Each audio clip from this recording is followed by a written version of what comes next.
अस्सलाम वालेकुम नाजरीन, मैं हूं अहमद मंसूर। अमेरिका ने ईरान की जौहरी तनसीबात को B-2 बमबार तैयारों के जरिए निशाना बनाया। उसके 30 घंटे बाद एक बहुत बड़ा फैसला, जिसकी तवक्को तो थी, लेकिन इस हवाले से ये अमकानात मौजूद थे कि शायद ईरान इस हद तक ना जाए, लेकिन ईरान ने सोचो विचार के लिए 30 घंटे लिए, मगजमारी की, तमाम सूरत हाल का अहाता किया कि इसके नताइज क्या होंगे, ईरान के हवाले से ईरान के अवाम को क्या मुश्किल सूरत हाल और चैलेंजेस का सामना करना पड़ सकता है, मौजूदा जो ईरानी रजीम है उसके लिए भी ये कोई आसान फैसला नहीं है। यकीनन अमेरिका ने और इसराइल ने कोई ऑप्शन तो नहीं छोड़ा था, लेकिन फिर भी चाहे अक़वाम मुत्तहिदा की सलामती कौंसिल का इजलास हो, ईरान के दोस्त ममालिक हों, दुनिया हो, वो ईरान से ही बर्दाश्त और तहम्मुल के मुजाहरे की अपील करती नजर आ रही थी। फौरी बात तो ईरान ने इसराइल पे एक अटैक किया था, जैसे ही ये बमबार तैयारे B-2 इन्होंने ईरानी जौहरी तनसीबात पर हमला किया था, लेकिन उसके बाद फिर खामोशी हो गई थी। फिर था, जवाब जरूर था कि ईरान देगा, और ये उन्होंने कहा था कि अब हम अमरीकी जो हदाफ हैं उनको भी निशाना बनाएंगे, और ये अमरीका इस जंग में आ गया है तो अब उसको भी एक दुश्मन की तरह लिया जाएगा। ईरान तो हमेशा से इसराइल और अमेरिका दोनों को एक दुश्मन के तौर पे ही लेता है, लेकिन जो बड़ा फैसला वो खुद ईरान की मुसल्लह अफवाज के जो सरबराह हैं, जो नए सरबराह हैं, chief of general staff Iran की मुसल्लह अफवाज के जनरल मूसवी, उन्होंने ये ऐलान कर दिया है। और ये जो सोचो विचार हुई है, इसमें पूरी जो क्यादत है, सुप्रीम लीडर से लेके ईरान के सदर, तमाम इंटेलिजेंस, IRGC और ईरान की जो दीगर फोर्सेस हैं, क्या हुआ है जनाब? फैसला ये हुआ है, जनरल मूसवी ये कहते हैं कि ईरान की मुकद्दस सरजमीन पर हमला नाकाबिले बर्दाश्त है। अमेरिका और इसराइल दोनों को सख्त सजा दी जाएगी। ईरान की मुसल्लह अफवाज को अमरीकी मफादात पर कार्रवाई की खुली इजाजत मिल गई है। ये है सबसे बड़ी खबर इस खित्ते की, जिसने सूरत हाल को मजीद संगीन बना दिया है और एक तवील जंग की बुनियाद रखी जा चुकी है। इन 30 घंटों में ईरान ने एक तवील जंग की तैयारी को भी हतमी शक्ल दी है।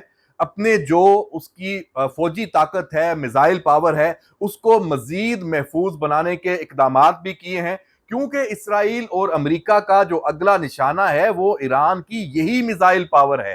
क्योंकि उन्हें पता है कि ईरान जब इसराइल पे हमला करेगा या खित्ते में मौजूद अमेरिकी मफादात पर हमला करेगा तो इन्हीं मिसाइलों से करेगा, जिनको रोकने के लिए इसराइल और अमेरिका का जो दिफाई निजाम है वो नाकाम साबित हो चुका है।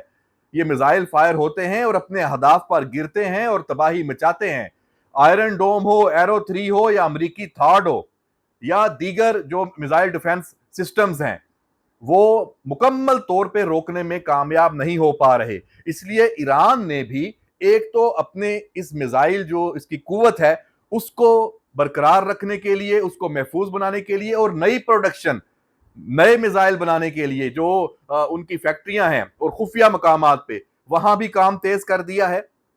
इसके साथ साथ क्योंकि जो खित्ते में अमरीकी मुफादात हैं उनको निशाना बनाना है और जंग एक तवील मरहले में दाखिल होने जा रही है, तो उसके लिए जो ईरान की प्रॉक्सीज हैं उनके साथ निगोसिएशन, बातचीत और उनकी सपोर्ट, वो उसको भी लाइन अप कर लिया गया है। और इसमें जो रूस ने ईरान का साथ देने का जो फैसला किया है, जो ईरान के वजीर खारजा हैं, सदर पुतिन से मिले हैं, वहां उसके बाद ही ये फैसला सामने आना कि अमरीकी मफादात को निशाना बनाया जाएगा और आबनाए हरमस को बंद करने की बात, और मुआशी सरगर्मियां जो इलाके के समंदर हैं वहां पे तेल की आमदोरफ्त सबको निशाना बनाना, तो ये एक ऐसा चैलेंज है जिसके बाद अब अमेरिका और इसराइल एक तो ईरान पर जवाबी हमले, जवाबी कार्रवाई भी करेंगे, लेकिन इसके साथ साथ अब उनका जो दबाव है वो खित्ते के दीगर ममालिक पे भी होगा और दुनिया पे होगा कि देखें जी, ये तो अब आप भी इसमें शामिल हो गए हैं नुकसानात में, जो आपको भी इस जंग के और ईरान के इकदामात से नुकसान होंगे तो आप भी इस जंग में आए। अपना कोई नहीं बताएंगे कि भाई ये जंग शुरू हमने की है, ईरान को मुश्तल हमने किया है, इश्तियाल हमने दिलाया है, और बिल्कुल कोई जायज वजह नहीं बनाई, एक नाजायज वजह बनाई है। और सलामती कौंसिल से लेके OIC से लेके हर जगह खुद अमेरिका के अंदर से भी आवाजें उठ रही हैं कि आप सदर ट्रंप के खिलाफ भी, कि आप एकदम इस जंग में जो शामिल हो गए हैं वो उसके खिलाफ मुजाहरे शुरू हो गए हैं। जो ईरानी जो अस्करी क्यादत है, ये इस अज़म का फिर ये बिल्कुल लेटेस्ट इजहार किया है कि इस्लामी जमहूरिया ईरान कभी पीछे नहीं हटेगा। और इस ऐलान के साथ ही इसराइल पर मिसाइलों की जो एक नई वेव है वो उसका हमला हो गया है। इसराइल के जो शहर हैं, यरूशलेम है, तल अबीब है और हाइफा और दीगर शहर, वहां जो मिसाइल वो अपना काम दिखा रहे हैं। जो इसराइल का जो डिफेंस सिस्टम है वो भी एक्टिवेट है। लेकिन अब ये सिर्फ एक वेव की बात नहीं है, ये एक तवील जंग है और पाकिस्तान इसमें बहुत मुश्किल सूरत हाल में है। पाकिस्तान की इकोनॉमी को भी ले लें, और पाकिस्तान का एक दोस्त मुल्क है, हमसाया है, वहां पे जब ये जंग है, और मशरक़ वुस्ता में तो तमाम तो जितने भी मुमालिक हैं वो पाकिस्तान उनसे बराह रास्त मुंसलिक है।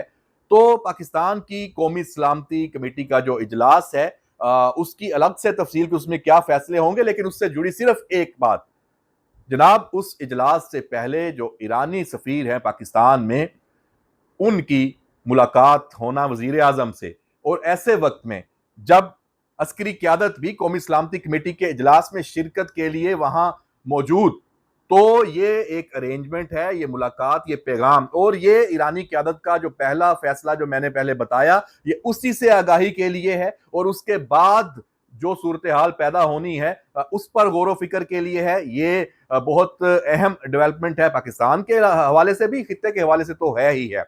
और इस इजलास में जो overall field marshal Assam Munir का दौरा है अमेरिका का और तुर्की का, और इसमें जो पेशरफ्त है, जो चीजें हैं वो यहाँ पे होंगी फैसला कुन, और इस पे जो स्टैंप लगेगी, जो पाकिस्तान के फैसले हैं आइंदा के आने वाले जो दौर के। तो जनाब ये सूरत हाल है।